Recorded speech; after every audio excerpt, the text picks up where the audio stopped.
topic of the day is, what do you think drives a man or woman to cheat, and what do you consider cheating?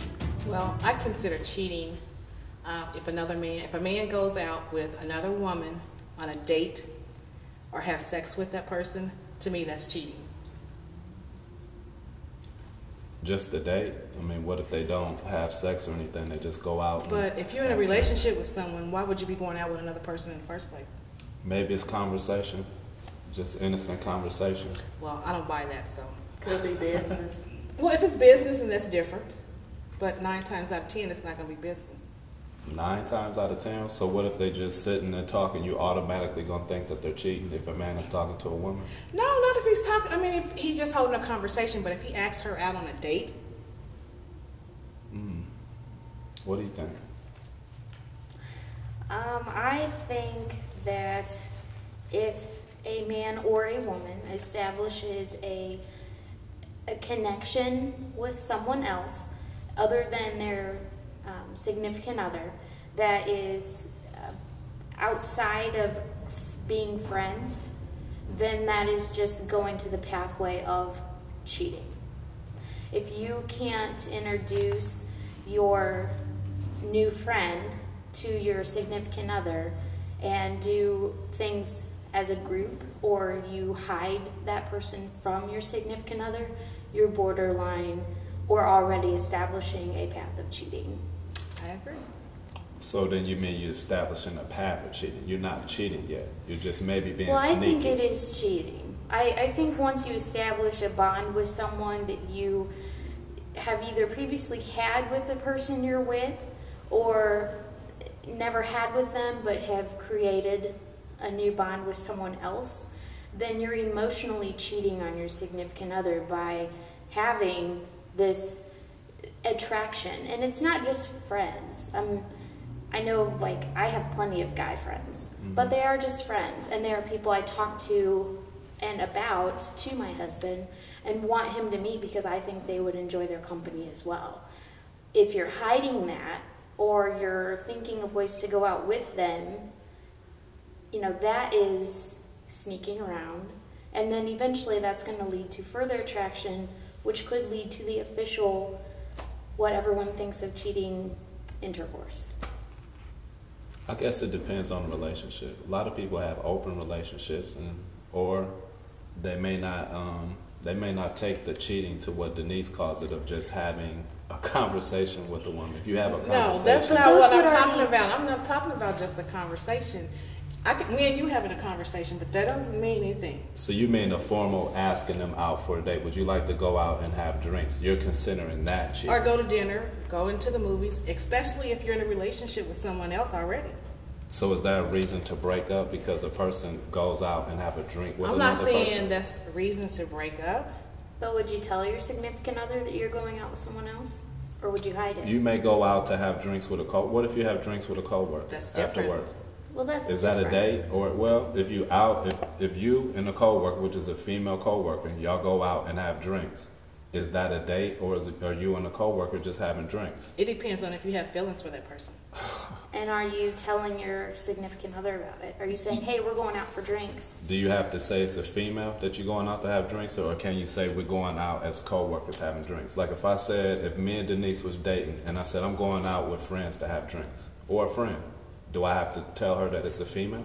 Yeah. If you don't tell me it's a female and I find out it's a female, It's still a coworker. it doesn't matter. But in this day and age, the female could be a stud, so, I mean, she could be cheating with a female, so. Choose. Right. But I got a question on, I have a comment on that, because sometimes an individual can be in a relationship and then their spouse can be overbearing or overprotective, so it's hard for you to be able to share everything. You may not be cheating, but you may have a male friend that you may go out on a date with, or you may talk to, but I don't consider that cheating, because you may have, if you have a spouse that you can't, that you don't have a relationship where you can tell them things, then, That's understandable too, but the thing is, are you attracted to that person? Maybe If you're you are just- attracted to that person and you're asking that person out on a date and you're already in a relationship with someone, to me, that's cheating. I think that may be taking it a little bit too far because just like she said, what you may be explaining, you may be a little bit overbearing. And the man may not be able to explain to you, it's a friend of mine that I'm going to go out and have drinks with, but it's an innocent going out to have drinks. You, on the other hand, may take that a little bit too far, and he may not be able to share that with you. So that's why he don't want to tell you. Well, he should be able to share, regardless if someone gets upset. Just be honest. Communication and honesty is the most important things, and people lack that. Okay, the question that we did not answer was why do men and women cheat? What drives them to cheat? For me, I would say it's because the spouse is not providing what the other person needs. And that could be a man or a woman, but I'm gonna speak from a man's perspective. Coming from a man, if you are with a female and she may have one of those, you're gonna take me as for what I am and I'm not gonna change my attitude. Me personally, I'm gonna go out and seek other alternatives, no matter what. She can keep that attitude, but I'm gonna continue doing what I'm gonna do. But why be in a relationship? That's the way it goes sometimes. Maybe don't have that attitude and I wouldn't be that way. And sometimes you get into a relationship, you get hooked into that relationship, and then they come out and say, this is who I am, this is who I'm going to be. But by this time, you're already in love. So what do? Well, leave. And normally it happens after the marriage. Once people get married, that's when you normally see who that individual is. They don't show it to you while they're dating. Well, I mean, I was in a relationship, and after 7 months, I found some stuff out about a person, and I left. I can easily leave just like that. Yeah, but then when you get to your vows, it's for better or for worse, for richer or for poor, sickness and health, to death do you part. Yeah, well. So what does a woman do that drives a man to cheat? I would say maybe she's not supportive enough in what he's doing, but to me, I think a big factor would be she's not sexually satisfying to him at that point in time. That's probably I think that would be the #1 reason that would drive a man to cheat. Now define sexually satisfying. That depends on the individual. Some men have a higher sex drive than other men. So just like it may be an example of a woman, she may have kids to take care of all during the day, and she may not feel sexually. She may not want to have sex on a regular basis. The man, not saying it's right, but he may seek out that sex from other sources. And she may not know that at the beginning, and she may not think that sex is a big thing at that point in time because there are kids involved. But to him, it still is a big thing. So that may lead him to seek out sex outside of the home. But can he explain that to her?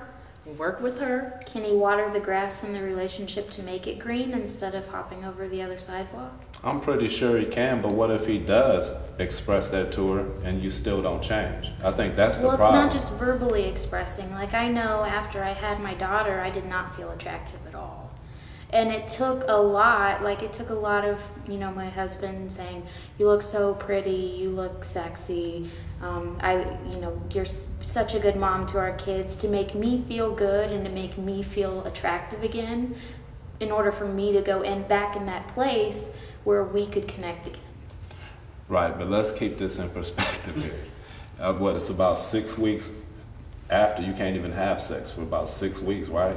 Minimum. Okay, yeah, so usually. then you want him to, he also has to get you back to wanting to be beautiful. That could be another 6 more weeks, possibly. That's what I'm So saying. that could be a good 2.5, 3 months of no sex. I don't think there's any excuse to cheat on your spouse. I think sometimes men just cheat because they want to. Women cheat just because they want to. Okay, let me say this. Instead of, and you brought the point up, the emotional attachment, right? Now, if there's no physical attraction, why is that man emotionally attached to that woman? And it has nothing to do with, because he has to keep making her feel beautiful. It sounds like the man needs to be doing all the work to make her feel great. What are you doing to make him feel great? Just telling him, you need to do this for me. You need to do that for me. But what would cause a man to have an emotional relationship with a woman and not have a physical relationship with a woman, but he has a spouse at home? I think it goes back to he's not connected to her anymore. He don't feel like he can bring things up to her anymore. He don't feel like his voice is heard in the home. And it may be from the attitude of What are you doing for me? If you want to have more sex, what are you doing? Are you doing this? Are you doing that? But maybe, just maybe, why don't you try to be a little bit more attractive towards him? Maybe that'll work. Maybe that'll keep him from his eye rolling. But if you're gonna have the attitude of you need to be doing this and you need to do that, why do you want to have sex with other people? He'll end up cheating. I think It's no a matter, two-way relationship. Exactly. I think no matter, and that's a really good point. No matter who it is, little things like a hug or a kiss or saying good morning or good evening or I love you and I've missed you all day, little things like that do a lot for a relationship, and people seem to forget those things and not do them, and it's the easiest way to start an argument or to have ill feelings towards each other and not know why is because you haven't done the really little things that take no time at all to do, that just maintain and cement that bond that you already have. And a lot of people don't do that anymore. Well, I think people, once they get you, they feel like they already have you, so they don't have to try anymore. But the way you got that person is the way you're going to have to keep that person. Exactly. And I think people forget that. Exactly. Be kind to one another. It never hurts. Our next guest is from the series Parole Diaries, Indy's own parole officer that was followed around Indianapolis as he tackled his most difficult and heart-wrenching cases. I would like to introduce one out of 9 cast members here today who just happens to be a regular co-host, Agent Gerald Carter. Thank you. Hello, Welcome. Yeah. My question for you is, will there be another episode of Parole Diaries? I'm not sure about that. It's a lot of things going on with TV One and the state. It has a lot to do with money. So we're not sure if there'll be another season or not. Okay. How did you feel after doing the show? Would you consider doing another television program? Probably not. It was very, a lot of people was getting into my personal business that I really don't appreciate. So I probably would not want to do a show like that because the show tended to take another route when we was actually doing a documentary on parole officers, and the actual, a lot of people was coming up to me about different things other than the actual show. How did the series get started and who approached you guys about doing the show? Tower Productions came to our parole office, I would say probably in 2009. And they shot like a little pilot episode with some people, and they actually didn't contact us till about 2 years later, and then they said they wanted to shoot the show. So it was basically a surprise to all of us when they called us back. Okay. Have you ever been threatened by any parolees? Every day. Get threatened every single day. That's not really a major concern, though. I mean, if you're a parole officer, you kind of understand that you're gonna be threatened, and it's how you deal with it. It's more or less just talk, but I mean, we well protected, so it's not really a major concern. It's also kind of gratifying. It lets me know that I'm doing my job when they are threatening me. Okay. What other opportunities, if any, has this reality show given to you?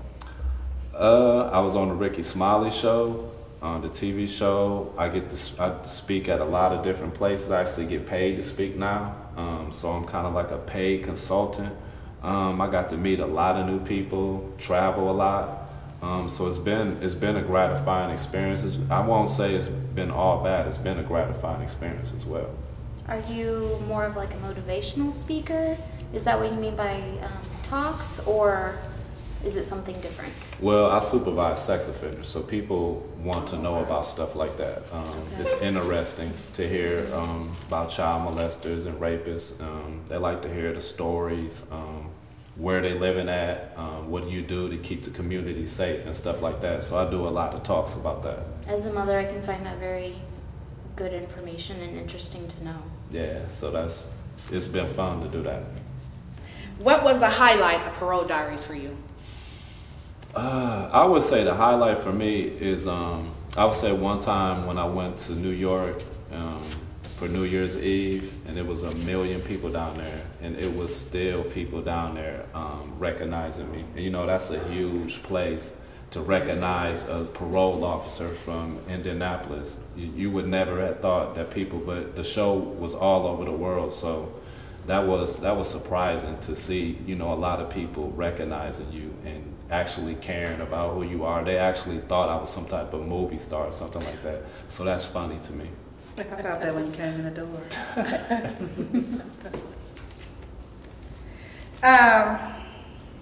I know some of our female viewers probably want to know, are you guys married, single, in a relationship? See, that's funny to me because I always wonder, why would they want to know that when I'm just on a TV show being a parole officer?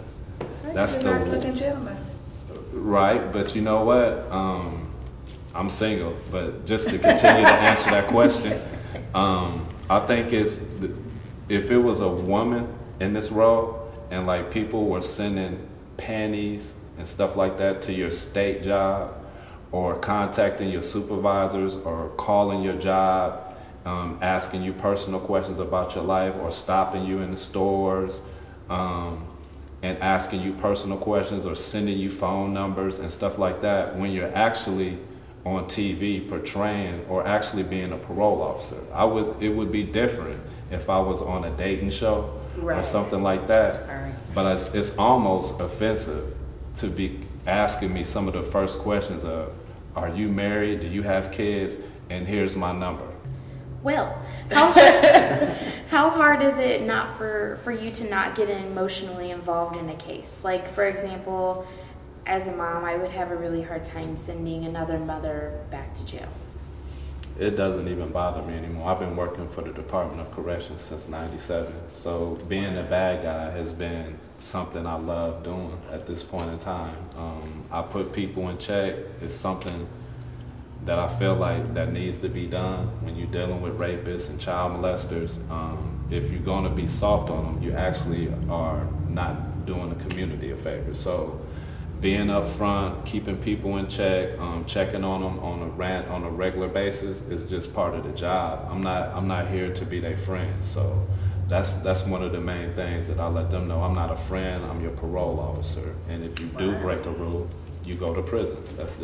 That's plain and simple. Have you ever had a good relationship with any of your parolees? Like, I know you said you're not their friend, but have you ever met someone who you felt like, I could get along with you, we can have a normal conversation, there's hope for you, you know, if you stay out of trouble? We do. We have nice conversations. I feel for them sometimes. Sometimes I feel bad for them. A lot of times I go in their homes, they ain't got no food. That's a normal basis, but it's still, if you break a rule, I'm still gonna send you back to prison. I mean, we can get along, we can talk, and we can have everything could be fine. But as soon as you break a rule, they know that they're going back to prison, and that's why I'm strict on them. So when they do break a rule, it's really not that much of threatening and stuff like that, because they kind of know that I'm gonna send them back to prison. And so when this happens, it's just bye. Can I be nosy? Has that happened before? Of what? Like where they broke a rule and you're just like, okay, I'm going back. Yeah. She's never watched the show. Okay, that's I don't every know single a week. lot like about the whole process of being in jail and parole, and I don't really know how that works. I've never been on that side of the... You can actually come into my office, we can be having a regular interview, and you can say something that I may not like, that's a rule violation, and you go into prison that day. And do they know all the rules? Like, I mean, are they well aware? They signed them. Okay, so if you didn't read it, don't tell me you didn't know about it type of thing. All the rules are signed. Were you ever a probation officer? No. So you went straight to a parole officer? Yes, straight to parole. And the major difference between parole and probation is you have to go to prison to be on parole. Probation, you can do a lot of misdemeanors and community service and things like that, but to be on parole, you have to go to prison, and then you come out to me. Now, her question was, have you ever had to send, like being a mother, have you ever had to send a female back? But do you have a lot of female Yes. offenders? I have a couple females now. Sex and offenders? Yeah. Really? And it doesn't make female, male, I'm not concerned about your family issues. Now, what can she do to be a sex offender? The same thing, child molest, mostly are child molesting, sexual misconduct with minors. Women. Yes, having sexual relationships with teenage boys, or some of them has been infants and stuff like that. Oh my God, women do that? I now hear a lot of men. But how do you but I don't find see that a out, woman. Wow. They tell. I They think a tell the pediatrician husband, a would be family able member to. tell, they go to the doctor, things like that.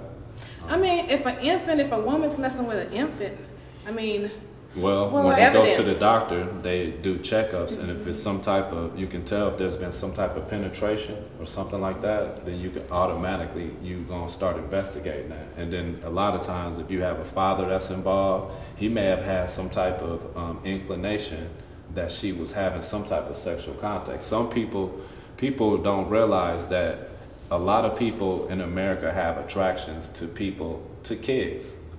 That's just the way it is, and we don't understand Wow. that. But I deal with that on a regular basis, where people just find kids more attractive than adults.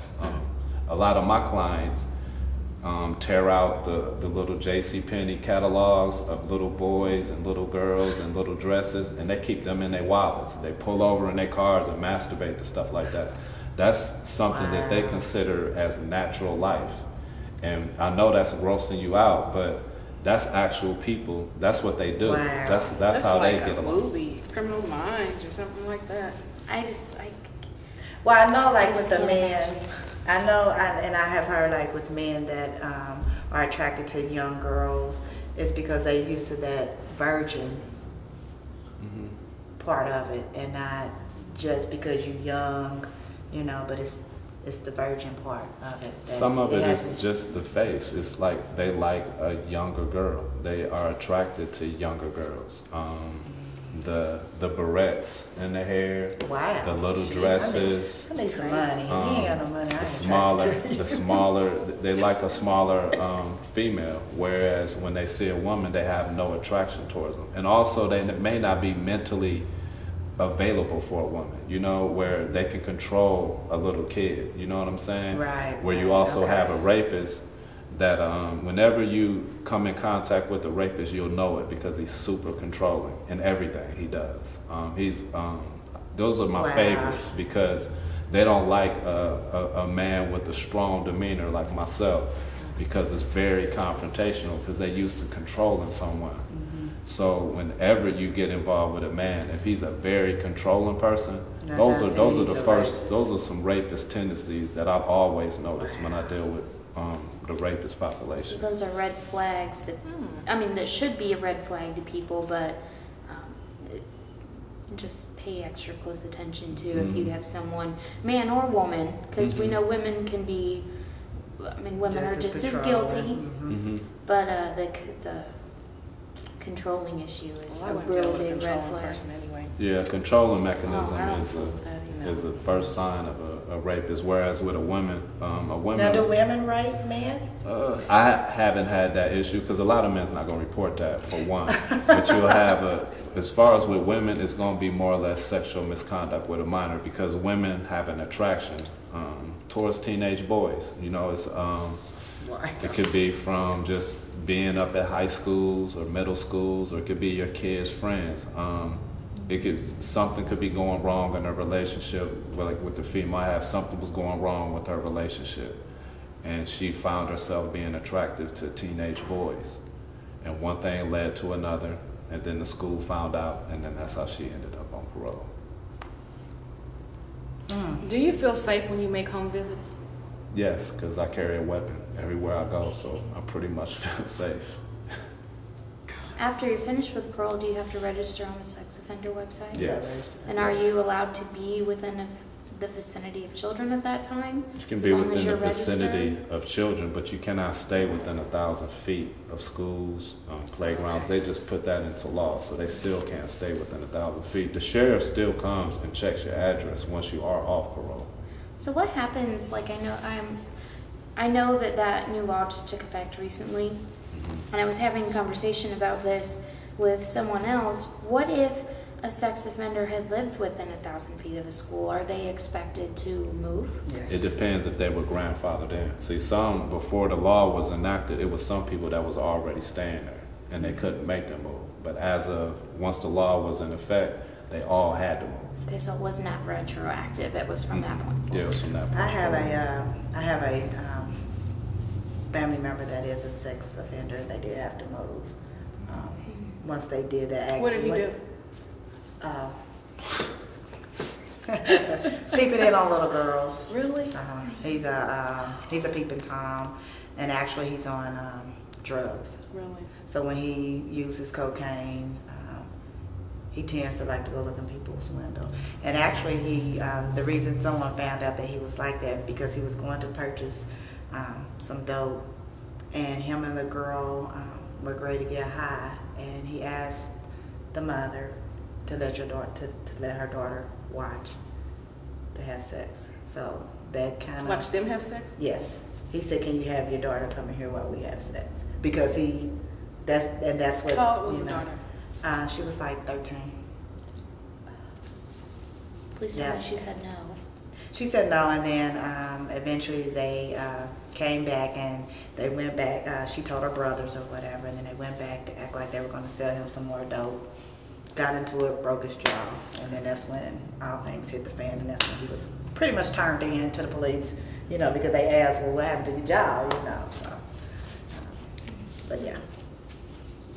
But they did have to move from their house.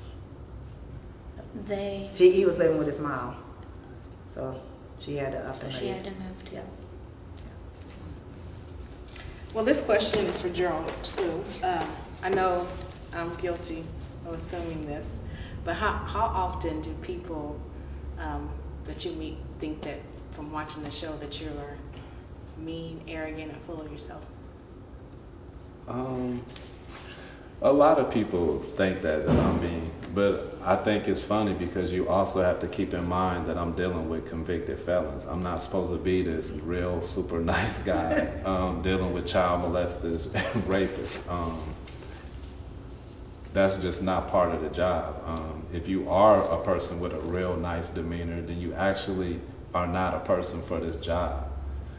So I think people should keep that in mind. Now, if you actually meet me outside of the job and you're not a child molester and rapist, I tend to be a regular person like everyone else. But it is hard for people to separate me from the person that I am on TV because it is a very strict caseload. Like I say, a regular parole, people have 10 rules, whereas a sex offender has 37 rules.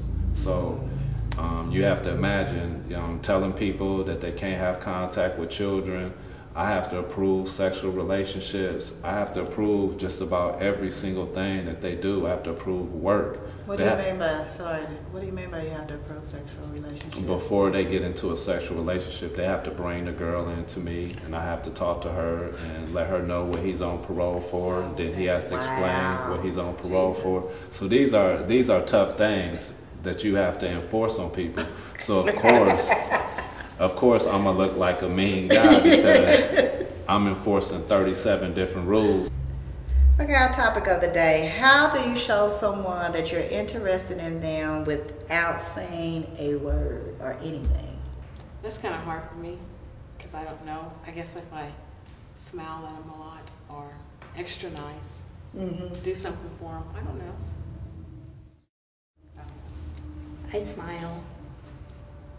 Eye contact. I usually end up doing this a lot, and my face gets red. I would say just staring. You're looking at them, making eye contact, like you said. That's probably the best way. See, well, sometimes people take it the wrong way. They get the wrong vibe from people. Like some people would think, Gerald is interested in me, when Gerald probably has no desire to be with me. And that's how people get their feelings hurt. So You gotta be strong-minded. If a person's staring at you, you looking back. You may be going hand gestures or whatever. That may be just something. Little wink. Yeah. If you want to be really bold, you can blow him a kiss. Totally flirt. why are you looking at me? Well, you guys were using an example. I just looked over here. You could blow him a kiss. You could do this. And then you could look like one of those girls on Facebook with the duck face. Because you know everyone thinks that's attractive. Right. That's what that is. It's a duck face. Oh, it's terrible. The I duck can't lips. stand it when people do that. It's so unattractive. Okay. I don't know. I just smile, make eye contact, and typically we'll start conversations because I want to talk to you and find out more about you if I'm interested or not. You just stare. Yeah, that's pretty much enough. And then get the hint. Yeah, usually that's works best for me. Show us. Give us an example. I want to know what the Gerald stare down looks like. Is it something like this, like smoky, like? Let's just say I'm very effective. Well, You haven't showed us, so how can we tell you? You're a married woman. I wouldn't I want guess- to tear Oh, up. don't lay on the don't lay on the heat. I may burn. why you want no more information? Be still, my beating heart. Your husband could be thinking, why are you questioning him? Asking him all this information. Right, you need to Why go you home carrying and on a report this. conversation with him? Go. Yeah. You need to report this when you get home. 1,000 questions. I met Gerald, the parole officer, and I was asking him this, and this, and I even looked at him like this. Go home and tell him. Suicide. That you won't be No, back. I know he won't allow her to come He'll back. Look at you and be like, yeah, right. be like, no, you won't be back over there. This wraps up another segment of Talking It Up. Join us next month when we showcase one of Indy's dance studio, Dance Magic Performing Arts, and showcase some of their talented kids. Remember, September will be our dating segment, so ladies and gents, if you are looking for that perfect mate, let Talk It Up get back with you. Send us an email about the person you're looking for at talkingitupinternettalkshow@gmail.com.